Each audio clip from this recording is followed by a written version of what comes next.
σε όλους. Έχουν με τους περισσότερους. Λοιπόν, από ό,τι όλοι γνωρίζετε, εδώ και λίγες μέρες η Τρονοσέ έχει περάσει την επόμενη κάρτα. Από ό,τι υπογράφηκαν οι πόλεις των Μεταπόλων, με τους όρους που φυσικά μόνο τα βοηθούν. Ή ίσως και κάποια πόλη. Αντιλαμβάνεσαι λοιπόν ότι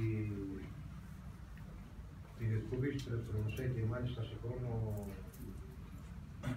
μπορώ να πω, δεν προλάβαμε ούτε να ειδοποιήσουμε τα πάντα μας.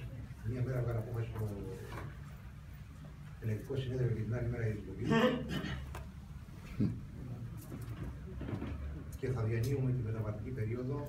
Αυτή την περίοδο η απόφαση του Συνδικάτου και της Ομοσπονδίας είναι ότι δεν μπορεί να συνεχιστεί ως πολιτική ενέργεια και ως σημειολογική να συνεχίσει να κάνει το Συμβούλιο σε αυτό το χώρο. Δεν θέλουμε σε καμία περίπτωση να εμποδίσουμε τη διοίκηση, να ασκήσει τη διοίκηση που έχει να κάνει για το επόμενο διάστημα, γιατί μπορεί να το επικαλεστείτε κιόλας. Απλά ως μια πολιτική ενέργεια δεν θα επιτρέψουμε να ξαναγίνει Συμβούλιο σε αυτό το χώρο. Μπορείτε να κάνετε ό,τι θέλετε, δεν θα σας εμποδίσουμε. Άλλωστε, ο χρόνος που μένει είναι λίγος. Αυτό το δηλώσαμε και στο ΤΑΙΠΕΔ, στη συνάντηση που κάναμε προημερών, και στην οποία ζητήσαμε κάποια πράγματα τα οποία τίποτα από αυτά δεν έχει τώρα να μας δοθεί. Λες και εμείς είμαστε σε άλλο κόσμο. Το δήλωσα και στον πρόεδρο προχθές, καλή την πίστη, και μου είπε ότι ναι, αλλά πρέπει να έρθει να το δηλώσει και στο Συμβούλιο. Δεν έχουμε καμία πρόθεση να έρθουμε σε αντιπαράθεση, ούτε να ανοίξουμε κουβέντα για αυτό το θέμα. Είναι καθαρά μια πολιτική μας απόφαση και μια πολιτική μας ενέργεια. Αυτό έχουμε να σας πούμε. Μπορείτε να κάνετε τη διοίκηση όπως νομίζετε και όπως σας επιτρέπετε, που δεν ξέρουμε και πώς σας επιτρέπετε. Και δεν μας ενδιαφέρει.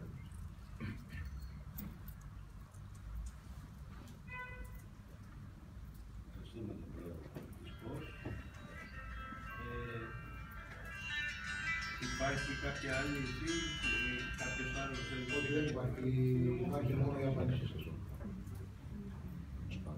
Η απάντησή μας είναι ότι σε αυτές τις συνθήκες δεν μπορεί να πραγματοποιηθεί το Διοικητικό Συμβούλιο. Επομένως, αναβάλλεται για νέα συνεδρίαση που θα οριστεί στη συνέχεια. Ωραία. Θέλω να ξέρετε ότι δεν στρέφεται εναντίον σας σε προσωπικό επίπεδο η απόφασή μας. Δεν έχουμε τίποτα. Έτσι κι αλλιώς, σε λίγο καιρό, εμείς θα έχουμε το λόγο μας και φαντάζομαι και εσείς το δικό σας, γιατί ούτε καν ξέρουμε τι ακριβώς ισχύει στο νομοθετικό πλαίσιο όσον αφορά το Διοικητικό Συμβούλιο. Αν έπρεπε να έχει δώσει την παρέτησή του από τη μέρα που γράφτηκαν οι συμβουλευτικές με την υπόλοιψη των ειδικών, αν δεν έπρεπε, αν πρέπει μεθαύριο, ούτε καν ξέρουμε τι γίνεται. Αυτά όλα τα γνωρίζει το ΤΑΙΠΕΔ, το οποίο δεν έχει καμία υποχρέωση με βάση τον νόμο να ενημερώσει όχι μόνο εμάς, αλλά ούτε καν τους εκπροσώπους της Βουλής, τους εκπροσώπους του λαού. Αυτή είναι η κατάσταση. Βγάλαμε μια ανακοίνωση σήμερα, είναι λίγο πολιτική αλλά σκληρή, η οποία τα αναφέρουμε αυτά. Και αυτό θα γίνεται από εδώ και πέρα σε εκποίηση σε όλο το ελληνικό πλούτο. Την εκποίηση θα αποφασίζει ένα υπερταμείο χωρίς να ρωτείτε καν το ελληνικό κράτος.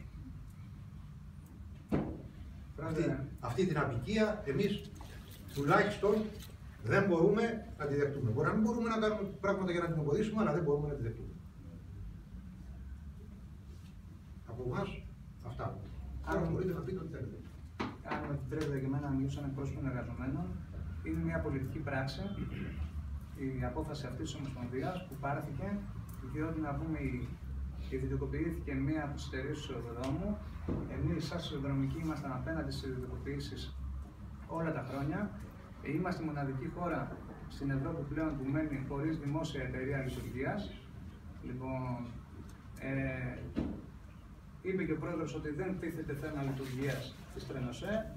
Είναι μια πολιτική πράξη και τη χαιρετίζουμε.